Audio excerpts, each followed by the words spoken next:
Bonjour.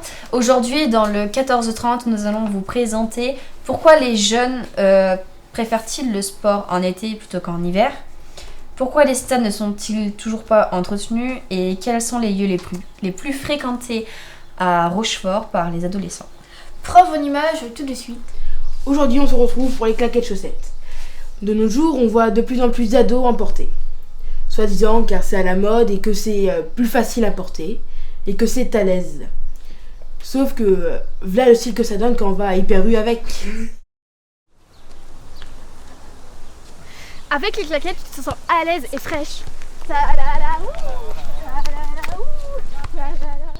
Comme vous le voyez, le City Stade de l'Avant-Garde est très abîmé.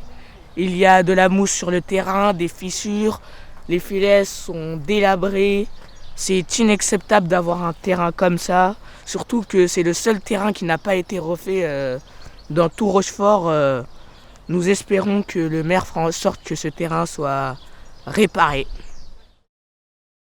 Quels sont les lieux les plus fréquentés de Rochefort par les adolescents de nos jours? Les lieux les plus fréquentés de Rochefort sont les locaux, les centres commerciaux, les espaces publics et loisirs. Nous allons vous présenter un animateur de notre quartier, Terry Lelouch. Bonjour Terry. Bonjour et merci de me recevoir dans le 1430. J'ai une série de questions à vous poser. Comment as-tu l'idée de faire un local? Eh bien, l'idée c'est surtout le centre social Prime vers les Sons qui vise à favoriser la création du lien social et de développement et de la citoyenneté.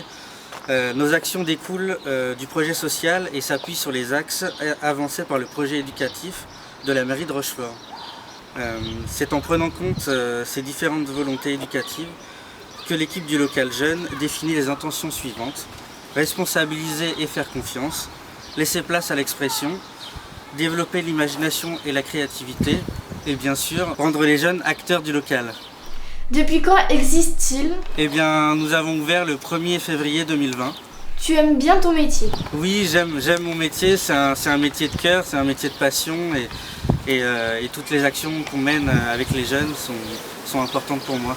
Merci Terry. Eh bien, merci Yacine et Chloé, et puis à bientôt au local jeune. Maintenant, je vais passer le ballon à Yacine. Merci Chloé pour cette magnifique passe.